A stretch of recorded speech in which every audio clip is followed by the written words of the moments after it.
তো hey guys, কেমন আছো সবাই? আশা করি সবাই অনেক ভালো আছো। তো গাইস, ফাইনালি মিরপুরের বড়বাজার শ্মশান ঘাটের কীর্তন শুরু। তো গাইস, যারা যারা মিরপুরের আশেপাশে আছো তারা অবশ্যই আসবা। তো গাইস, ফাইনালি একটা বছর পরে এই কীর্তনটা শুরু হয়। তো গাইস, প্রতি বছর শ্যামাকালী পুজোতে আমরা এই কীর্তনটা করি। তো গাইস, আশেপাশে যতগুলো ঋষিপাড়া আছে সবাই মিলে এই কীর্তনটা করা হয়। তো গাইস, ফাইনালি কীর্তন শুরু হয়ে গেছে। যারা যারা ঢাকার বাইরে আছো তারা অবশ্যই আসবা। আর এই কীর্তনে ঢাকার বাইরে থেকেও অনেক লোক আসে। তো সবাইকে এই কীর্তনে আসার জন্য অনুরোধ করা রইল। গাইস, অনেক দিন পরে, প্রায় একটা বছর পর যখন এই কীর্তনটা শুরু হয়, সত্যি কথা বলতে আমাদের অনেক ভালো লাগে। তো গাইস, যারা যারা মিরপুর এই শ্মশানের আশেপাশে যাদের বাড়ি বা এর মধ্যে যারা আছো তারা অবশ্যই কীর্তনে আসবা। আশা করি সবার অনেক ভালো লাগবে। তো গাইজ, ফাইনালি এখানে যে কীর্তনের দলগুলো আছে না, এগুলো ঢাকার বিভিন্ন জেলা থেকে নিয়ে আসা হয়। তো গাইজ, যখন এই কীর্তনটা হয় তখন প্রচুর পরিমাণে মানুষ হয় এখানে। দেখেন গাইজ, কি পরিমাণে মানুষ। যেহেতু আজকে এক নাম কীর্তন, গাইজ কালকে আরো বেশি মানুষ হবে। একটা সময় হয় এই জায়গাটায় না এত পরিমাণে মানুষ হয়, তো এই পুরো কীর্তনের এখানে জায়গা হয় না। তো নিচেও প্রচুর পরিমাণে মানুষ হয়, ওপরেও প্রচুর পরিমাণে মানুষ হয়। কারণ যেহেতু এটা মিরপুরের মধ্যে বলতে গেলে সব থেকে বড় কীর্তন, এরকম হয়তো মিরপুরের আশেপাশে কোথাও আর হয় না।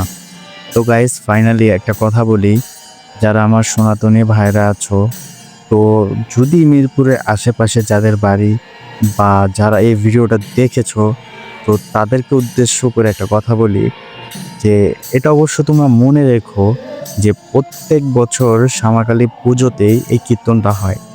আর এটা হচ্ছে মিরপুর বড়বাজার চিতাখোলা শ্মশানঘাট। তো গাইজ, যারা যারা জানো না তারা অবশ্যই আসবা। আমি লোকেশনটা বলেই দিলাম।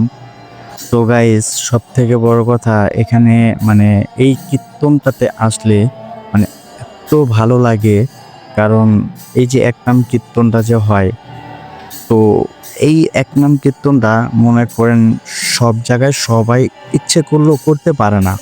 কারণ এই কীর্তনটা করতে গেলে আসলে একটু ব্যয়বহুল খরচ হয়। তো যেহেতু এটা সব জায়গায় হয় না আর সবাই এই কীর্তনটা করতে পারে না, এটা যদি একসাথে অনেক মানুষ হয়, 2-4টা গ্রাম মিলে যদি করে, তো সেটা অনেক বড় হয়।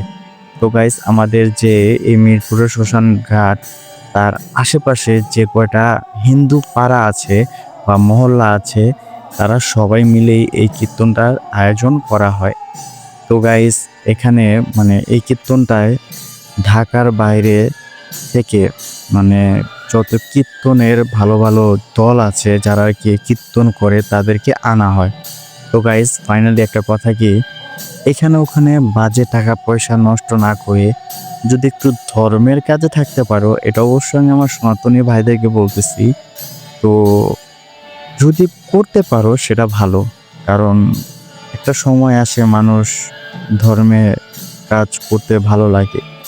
তো আমরাও যেরকম এই কীর্তনটা ভালো লাগে বলে কিন্তু সবসময় চাই যে সবাই ভালো কিছু করুক। তো গাইস, ফাইনালি একটা কথা কি, যে এটা আমি আমার ব্যক্তিগত থেকে বলতেছি, যে সবাইকে বলি এখানে ওখানে না ঘুরে যদি পারো একটু ধর্মের কাজে সময় দাও। লাভ আছে, হবে। একটা সময় দেখা গেছে কষ্ট না করলে কেষ্ট মেলে না। তো গাইস, ফাইনালি একটা কথা বলি সবাইকে, যতটুকু পারো নিজের ব্যক্তিগত কাজ কাম শেষ করে একটু ধর্মের কাজে সময় দেবা, অবশ্য ভালো। এটা ভালোর জন্যই সবাই বলে। তো গার্জেনদের উদ্দেশ্যে একটা কথা বলি, যে নিজের বাচ্চা কাচ্চা ছোট থাকতেই একটু ধর্মের প্রতি আগ্রহশীল করাটা ভালো। যাই হোক, ফাইনালি তো কি আর বলবো, অনেক কথাই বলে ফেললাম।